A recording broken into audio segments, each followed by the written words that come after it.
తమ ఇష్ట దైవమైనటువంటి జగన్నాథుడి రథయాత్రలో ఒక్కసారిగా కొంతమంది దుండగులు కోడిగుడ్లతో దాడి చేయడం మొదలుపెట్టారు. ఈ ఘటన కెనడా టొరంటోలో చోటు చేసుకుంది.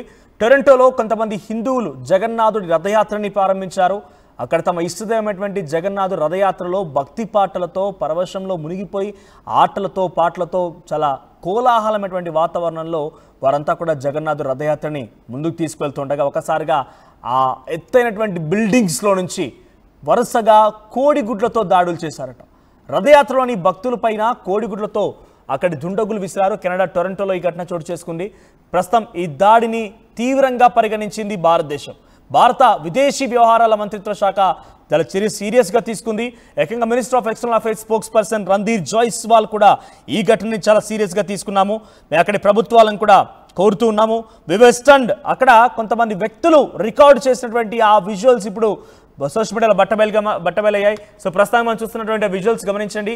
ఆ విజువల్స్లో కోడిగుడ్లపై దాడి చేసిన తర్వాత అక్కడ రథయాత్రలో పాల్గొనే హిందువులు ఎవరైతే ఉన్నారో అక్కడి హిందువులనే కాదు జగన్నాథుడి కొలిచేటువంటి రథయాత్రలో పాల్గొన్న అందరూ కూడా అక్కడ ఆ వీడియోలు తీస్తే ఆ వీడియోలో ఈ కోడిగుడ్లతో దాడి చేసినటువంటి ఘటనలు బయటపడ్డాయి. రైట్ సైడ్లో చూస్తోంది ministry of external affairs government of India నుంచి అఫీషియల్గా విడుదలైనటువంటి ఒక ప్రెస్ స్టేట్మెంట్ అది.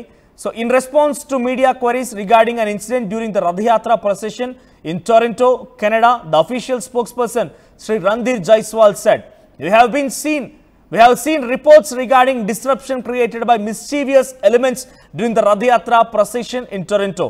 So ikkada Randir Jaiswal antaina atu Bharatiya విదేశాంగ మంత్రిత్వ శాఖకు సంబంధించిన అఫీషియల్ స్పోక్స్ పర్సన్. ఆయన ఏం చెప్తున్నారంటే మా దృష్టికి వచ్చింది అక్కడ రథయాత్ర ప్రొసెషన్ జరుగుతున్న కొంతమంది గుర్తు తెలియని దుండగులు టొరంటో ప్రాంతంలో ఆ రథయాత్రని అడ్డుగించేటువంటి విధంగా అక్కడ రథయాత్రలో పాల్గొన్నటువంటి వ్యక్తులపైన కోడిగుడ్లతో దాడి చేసినటువంటి ఆ విషయం మా దాకా వచ్చింది.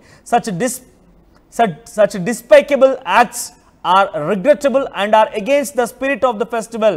సో అక్కడ కొందరి మనోభావాలు దెబ్బతీసే విధంగా అక్కడ చర్యలు ఉన్నాయి.